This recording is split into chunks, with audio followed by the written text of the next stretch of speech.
Ce samedi 15 mars, les auditions à l'aveugle se sont succédé dans The Voice. Parmi les candidats, une jeune femme de 24 ans a impressionné les artistes présents sur leur fauteuil rouge. Interrogée par nos confrères de l'Europe 1, cette dernière dit pourtant regretter le choix qu'elle a fait concernant son coach. Ce samedi 15 mars, TF1 diffusait un nouvel épisode des auditions à l'aveugle de The Voice. L'occasion pour les téléspectateurs de découvrir de nouveaux talents et pour les coachs de fournir leur équipe respective en attendant les battles.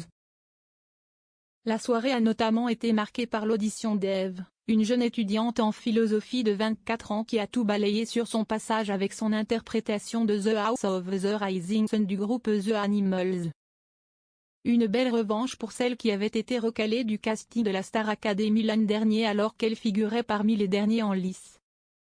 Alors qu'à la télé la prestation d'Eve était parfaite, en coulisses ce n'était pas vraiment la même.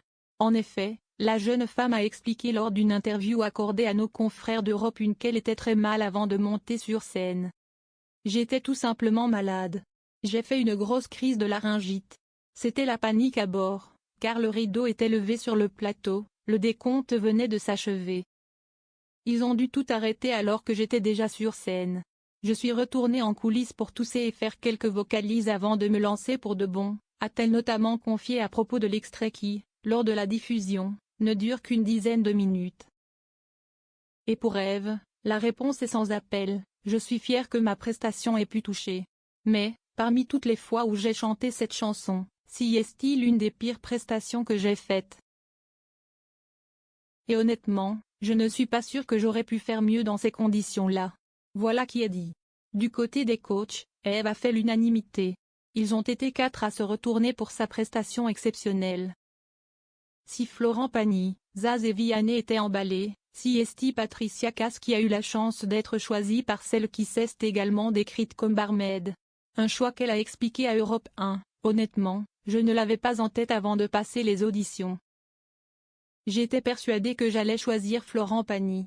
Mais une fois sur le plateau, on se retrouve face à des êtres humains, à leurs énergies, et des choses se passent.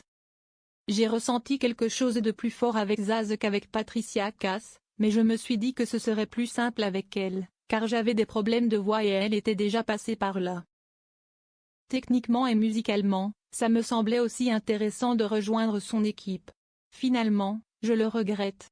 Je n'aurais pas dû faire ce choix. » Des mots forts de la part de Eve qui, malgré toute son admiration pour celle qui est en couple et comblée à 58 ans, s'identifie davantage à Zaz. Patricia Cass est une super coach, adorable même si elle peut paraître un peu distante. Mais je pense que mon univers a davantage touché Zaz, qui était plus réceptive aux émotions que je pouvais transmettre. Malheureusement, il n'y a pas de retour en arrière dans The Voice.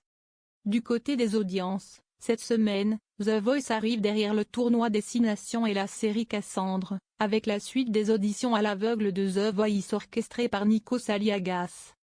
Comme le précisent nos confrères de Pure Média, les 4 coachs et les candidats ont rassemblé 2,80 millions de fans de télécrochet soit 13,1% de PDA4+, et 19% de PDA Frda 50 pour la première partie diffusée de 21h12 à 22h13.